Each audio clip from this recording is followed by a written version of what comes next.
जिंदगी में आपका भी ध्यान नहीं लग रहा। ज्यादा सोचने की वजह से बार बार आपको घबराहट होती है और आपका हृदय भी जोर जोर से धड़कता है और बार बार नेगेटिव विचार आपके भी दिमाग में आते हैं। तो इस ज्यादा सोचने वाली बीमारी से बचने के लिए और इस बीमारी को दूर करने के लिए आज हम आपको एक बौद्ध भिक्षु की कहानी के माध्यम से आपकी समस्या का हल बताएंगे। तो आज के इस कहानी को पूरा देखें ताकि आप भी इस कहानी को सुनने के बाद आपकी समस्या से छुटकारा पा सके। तो चलिए आज की कहानी की शुरुआत करते हैं। एक बार चीन के एक हिस्से में बहुत बड़ा मठ था जहां लगभग 500 भिक्षु रहते थे। वो सभी अपने गुरु के मार्गदर्शन में खुद को जानने का अभ्यास कर रहे थे। एक दिन एक लड़का उस मठ में शिष्य बनने के लिए आया।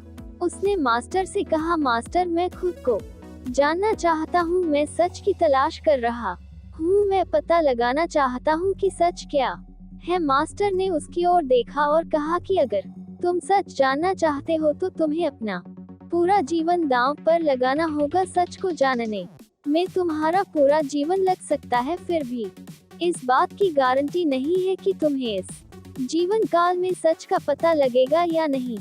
क्या तुम इसके लिए तैयार हो? शिष्य ने कहा, मास्टर मैं यहाँ पीछे मुड़ने के लिए नहीं आया हूँ, मैं इसके लिए तैयार हूँ। गुरु ने कहा, अगर ऐसा है तुम एक काम करो, इस मठ में 500 भिक्षु है, तुम उनके लिए चावल कूटने का काम करो। बस सुबह से शाम तक चावल कूटने का ही काम करो और जब तुम थक जाओ तो सोने चले जाओ। फिर अगली सुबह उठकर चावल को कूटना शुरू कर दो।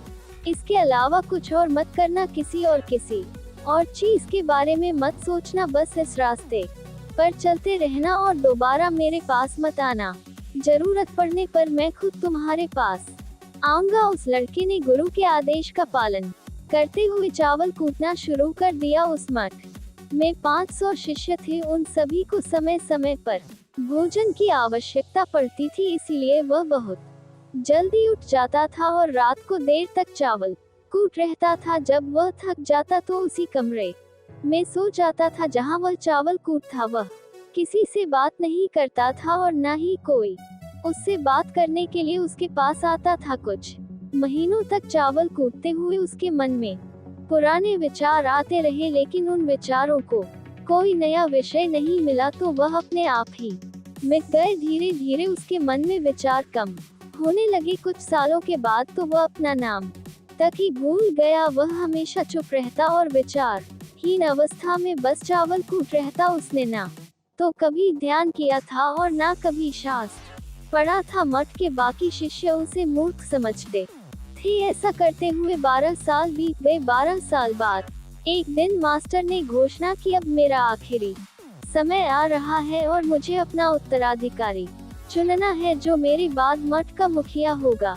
इसीलिए मेरा कोई भी शिष्य है जिससे लगता है कि उसे आत्म साक्षात हो गया है और उससे खुद को जान लिया है, तो रात को मेरे दरवाजे के पास आकर इस दीवार पर कुछ पंक्तियां लिखी जिसमें उसकी जिंदगी का सारा अनुभव समाया हो। कई शिष्यों ने ऐसा करने के बारे में सोचा, पर मठ के प्रमुख शिष्यों में से एक ने वहां जाकर कुछ पंक्तियां लिखी। उसे बौद्ध धर्म ग्रंथों का बहुत ज्ञान था। सभी शिष्यों को लगता था कि वह इस मठ का उत्तराधिकारी बन सकता है। उसने लिखा था कि मन एक दर्पण की तरह है जिस पर विचारों और इच्छाओं की धूल जमा हो जाती है। इस धूल को हटाने के लिए ही ध्यान है, जिसकी धूल हट जाती है और मन का दर्पण साफ हो जाता है, वह मोक्ष को प्राप्त कर लेता है। अगली सुबह जब मास्टर उठे और उन्होंने इन पंक्तियों को देखा और उन्होंने कहा कि किस बेवकूफ ने ये सब कचरा मेरी दीवार पर लिखा है। वो शिष्य जिसने ये लिखा था वह चुप रहा। हालांकि उसने जो पंक्तियां लिखी थी वो ज्ञान से भरी थी, लेकिन यह सब किताबी ज्ञान था। वह शिष्य बहुत चालाक था। उसने पंक्तियां लिखी पर उसने नीचे अपने हस्ताक्षर नहीं किए, क्योंकि वह स्वयं इसके बारे में निश्चित नहीं था कि यह सही है या नहीं, क्योंकि उसे आत्म साक्षात्कार नहीं हुआ था। गुरु ने पंक्तियों को पूरी तरह से खारिज कर दिया।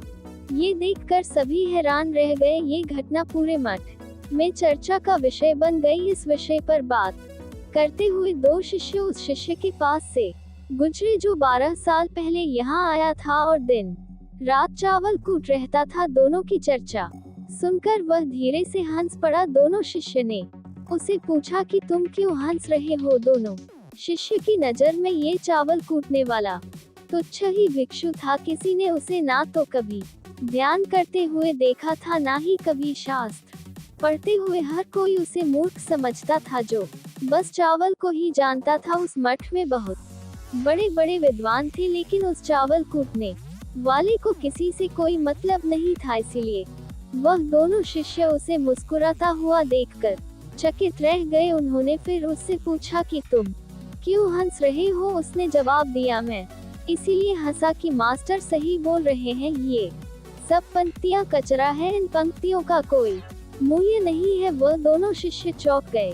उन्होंने उसे पूछा कि क्या तुम ऐसी पंक्तियां लिख सकते हो जो इससे भी बेहतर हो। चावल पीसने वाले ने जवाब दिया, नहीं, क्योंकि मैं अनपढ़ हूँ, लेकिन हाँ, मैं कुछ पंक्तियां कह सकता हूँ। अगर तुमने उन पंक्तियों को तुम लिख सकते हो तो मैं तुम्हारे साथ जाने के लिए तैयार हूँ। उन दोनों शिष्यों ने कहा, ठीक है। वे मास्टर के कमरे के पास गए और चावल कूटने वाले ने कुछ पंक्तियां बोली और दूसरे शिष्य ने उस दीवार पर लिख दिया और उन पंक्तियों के नीचे लिख दिया कि चावल कूटने वाला। उन्हें लगा कि मास्टर इस पर भी गुस्सा करेंगे। जो पंक्तियों उसने लिखने के लिए कहा था बहुत अद्भुत थी, और वो पंक्तियां थी, मन तो बस एक का भ्रम है, ना तो मन है, ना ही मन का कोई दर्पण है, और जब मन ही नहीं है तो धूल कहाँ ठहरेगी। जो ये जानता है वो सच को जान गया।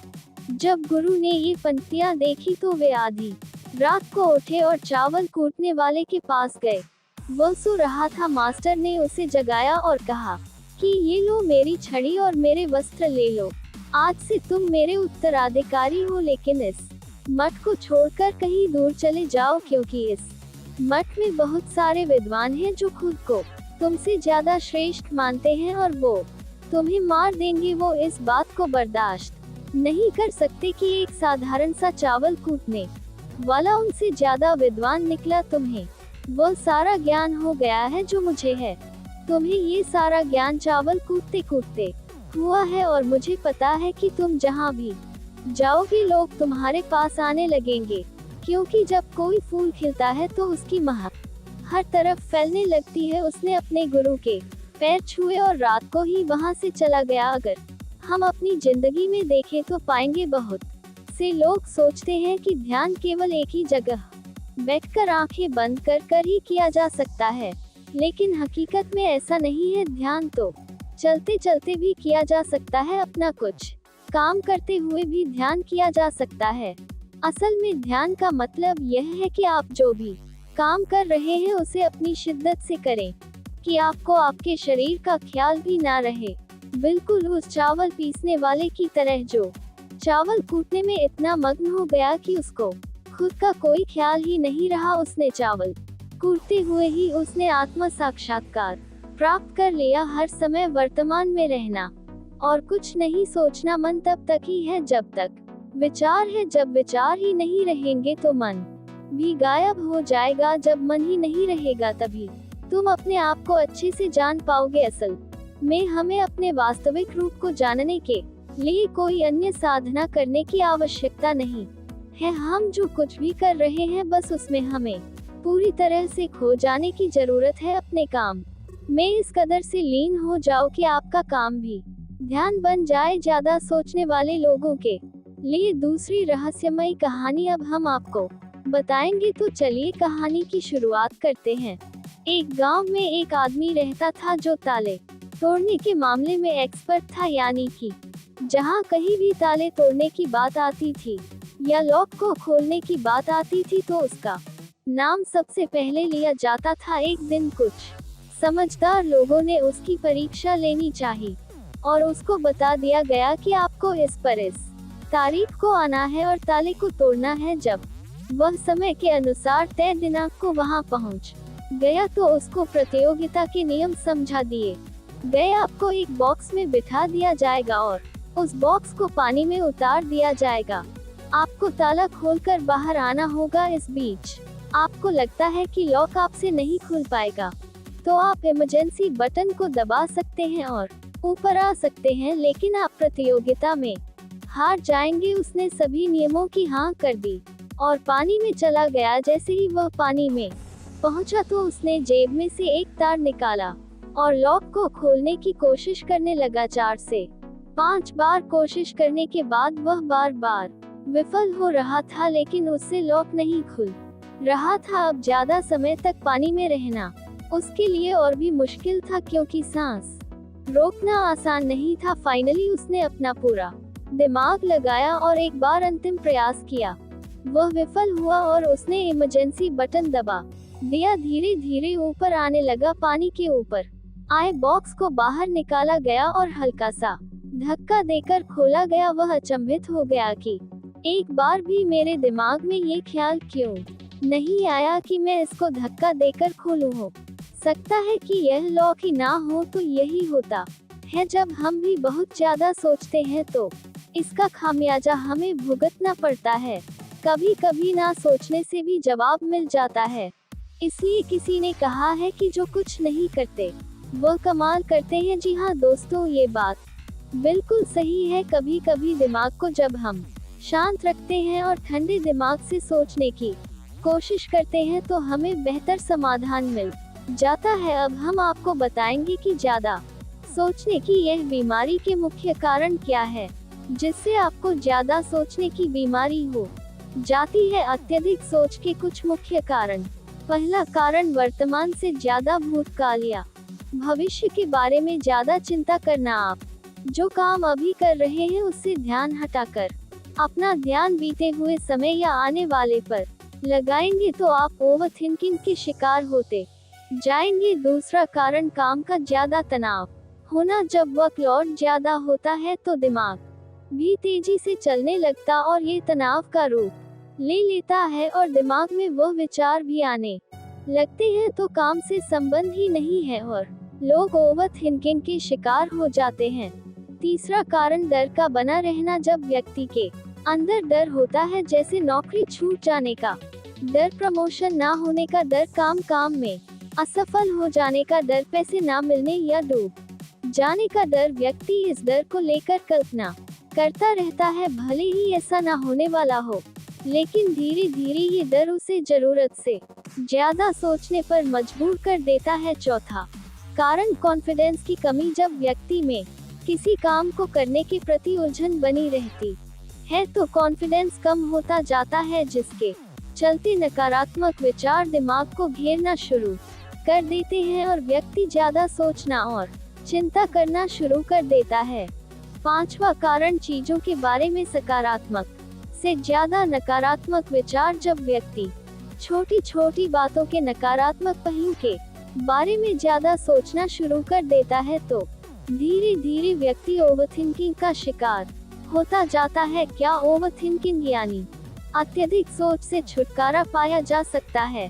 तो इसका जवाब है जी बिल्कुल। ओवरथिंकिंग यानी अत्यधिक सोच से छुटकारा पाया जा सकता है। हालांकि थोड़ा समय लग सकता है, लेकिन यदि आप नीचे दिए स्टेप को फॉलो करते हैं तो आप ओवरथिंकिंग की प्रॉब्लम से यकीनन छुटकारा पा सकते हैं। तो आइए जानते हैं कि ओवरथिंकिंग की समस्या से छुटकारा कैसे पाएं। ओवरथिंकिंग यानी अत्यधिक सोच से छुटकारा पाने के उपाय ये सब जानते हैं कि पहले विचार दिमाग में आता है, फिर वह क्रिया का रूप लेता है। हमें कोई भी काम सोच समझकर करना बहुत जरूरी है, पर किसी काम को लेकर जरूरत से ज्यादा सोचना और वो बातें भी सोचना जो काम से संबंधित नहीं है, आपको और आपके काम दोनों को नुकसान पहुंचाता है। तो थिंकिंग प्रॉब्लम नहीं है, बल्कि ओवर थिंकिंग प्रॉब्लम है और इसे कम करना जरूरी है। तो आइए जानते हैं ओवर थिंकिंग यानी अत्यधिक सोच से छुटकारा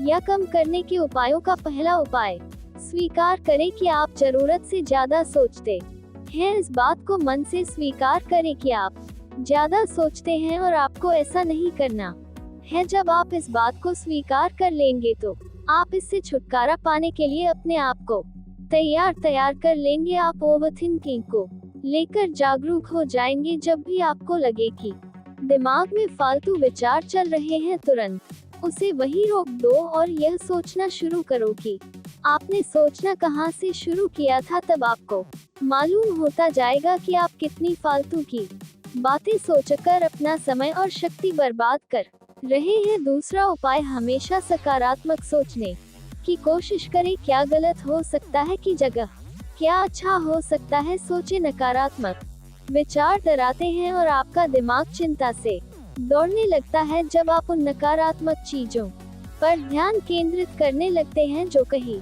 हो गई, तो तब आप दिमाग के गुलाम हो जाते हैं। लेकिन जब आप सकारात्मक रूप से सोचते हैं तो दिमाग आपका गुलाम होता है। सकारात्मक रहने का मतलब यह नहीं है कि आप चीजों के सिर्फ एक पहलू को देखें, बल्कि सही और गलत दोनों पहलुओं को देखना जरूरी है। पर केवल नकारात्मक सोचना या ज्यादा नकारात्मक विचार आपको अनुचित सोचने पर मजबूर कर देते हैं। तीसरा उपाय, योग, ध्यान और व्यायाम करें। योग, ध्यान और व्यायाम मस्तिष्क और शरीर को स्वस्थ रखते हैं। ध्यान काफी लाभदायक है, इसे अपने जीवन का हिस्सा बनाएं। चौथा उपाय, वर्तमान क्षण में जीने की कोशिश करो। कभी कभी लोग बीती हुई बातों या घटना के बारे में ही सोचते रहते हैं और तनाव में आ जाते हैं। इसी प्रकार जो समय आने वाला है उसे लेकर भी इतनी चिंता करते हैं कि तनाव में दिमाग हावी हो जाता है और फालतू बातें सोचने लगता है। जो समय बीत गया है उससे सीख लो, जो आने वाला है उसकी तैयारी करो। लेकिन यह आप तभी कर सकते हैं जब आप वर्तमान में रहे। इसलिए आप जो अभी कर रहे हैं तो पूरा ध्यान उसी पर लगाओ। पांचवा उपाय, जो बात आपको परेशान कर रही है उसे लिख लें। आपके सोचने के तरीके और आपके महसूस करने के तरीके के बीच एक मजबूत संबंध है। आपके सोचने का तरीका आपकी भावनात्मक स्थिति को प्रभावित करता है और आपकी भावनात्मक स्थिति आपके सोचने के तरीके को प्रभावित करती है। तो जो बात आपको परेशान कर रही है उसे लिख ले। अब उस बात के बारे में ये लिखे कि यह आपको क्यों परेशान कर रही है। अब अपने आप से प्रश्न करें कि क्या इस समस्या का हल परेशान रहना है। यदि नहीं तो उसका हल ढूंढे, और यही इसका कोई हल नहीं है तो परेशान रहने और सोचते रहने से क्या होगा। जब धीरे धीरे आप ऐसे करेंगे तो इस चीज की आपको आदत पती जाएगी और आप अनावश्यक सोचना बंद कर देंगे। छठा उपाय, अपनी भावनाओं का नियंत्रण रखो। भावनाओं पर नियंत्रण रखने का मतलब ये बिल्कुल भी नहीं है कि आप अपनी भावनाओं को दबाएं, लेकिन आपको अपनी भावनाओं पर नियंत्रण रखना होगा। जब आप अपनी भावनाओं पर नियंत्रण, जिंदगी में आपका भी ध्यान नहीं लग रहा।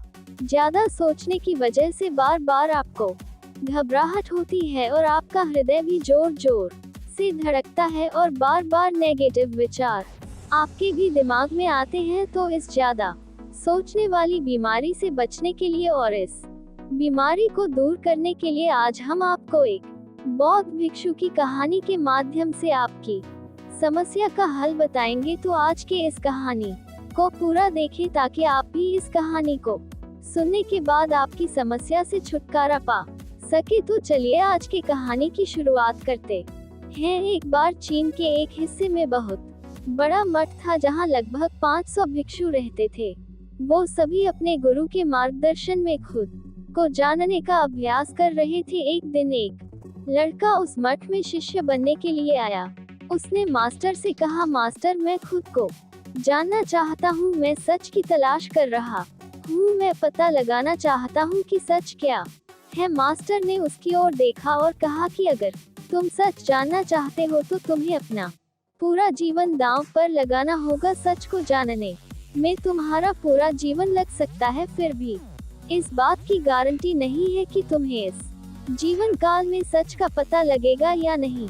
क्या तुम इसके लिए तैयार हो? शिष्य ने कहा, मास्टर, मैं यहाँ पीछे मुड़ने के लिए नहीं आया हूँ, मैं इसके लिए तैयार हूँ। गुरु ने कहा, अगर ऐसा है तुम एक काम करो, इस मठ में 500 भिक्षु है, तुम उनके लिए चावल कूटने का काम करो। बस सुबह से शाम तक चावल कूटने का ही काम करो और जब तुम थक जाओ तो सोने चले जाओ। फिर अगली सुबह उठकर चावल को कूटना शुरू कर दो। इसके अलावा कुछ और मत करना। किसी और चीज के बारे में मत सोचना, बस इस रास्ते पर चलते रहना और दोबारा मेरे पास मत आना। जरूरत पड़ने पर मैं खुद तुम्हारे पास आऊंगा। उस लड़के ने गुरु के आदेश का पालन करते हुए चावल कूटना शुरू कर दिया। उस मठ में 500 शिष्य थे। उन सभी को समय समय पर भोजन की आवश्यकता पड़ती थी, इसीलिए वह बहुत जल्दी उठ जाता था और रात को देर तक चावल कूट रहता था। जब वह थक जाता तो उसी कमरे में सो जाता था जहां वह चावल कूट था। वह किसी से बात नहीं करता था और न ही कोई उससे बात करने के लिए उसके पास आता था। कुछ महीनों तक चावल कूटते हुए उसके मन में पुराने विचार आते रहे, लेकिन उन विचारों को कोई नया विषय नहीं मिला तो वह अपने आप ही मिट गए। धीरे धीरे उसके मन में विचार कम होने लगे। कुछ सालों के बाद तो वह अपना नाम तक ही भूल गया। वह हमेशा चुप रहता और विचारहीन अवस्था में बस चावल कूट रहता। उसने ना तो कभी ध्यान किया था और ना कभी शास्त्र पढ़ा था। मठ के बाकी शिष्य उसे मूर्ख समझते थे। ऐसा करते हुए 12 साल बीत गए। 12 साल बाद एक दिन मास्टर ने घोषणा की, अब मेरा आखिरी समय आ रहा है और मुझे अपना उत्तराधिकारी चुनना है जो मेरे बाद मठ का मुखिया होगा। इसीलिए